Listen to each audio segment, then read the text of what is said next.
Hola, mi nombre es Jorge Álvaro Vilca, soy de acá de la comunidad de Tumbaya. Tenemos un emprendimiento de caprino acá en esta zona que sería Paraje Guajara, en la finca que es de mi abuela, de mis abuelos. Y bueno, aquí a mi lado está Carlos, que los dos empezamos con un sueño de poder eh, emprender en esta tierra y para eso nos hacía falta el agua. Obtuvimos un proyecto de ley Caprina en la cual nos financiaron los casi 3 kilómetros de manguera y acá hicimos un sistema de almacenamiento de agua en la que usamos una técnica antigua que es el arichado, que lo usamos del abuelo de Carlos, que es tierra zarandeada, donde le vamos compactando con el agua, remojamos poco a poco y vamos compactándola para que no haya filtraciones.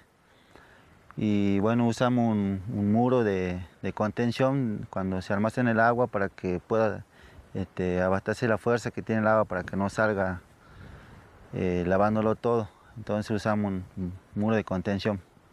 Hemos hecho corrales, tenemos algunas divisorias así con alambre nomás, con alambre tejido.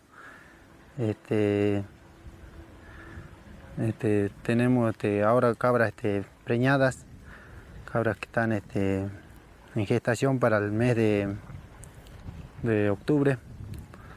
Y bueno, eso después hacemos alfa, hacemos avena que estamos poniendo ahora. Nosotros lo que producimos acá para nosotros nomás, para alimentarnos, para nuestra familia y para el pueblo también, alcanza.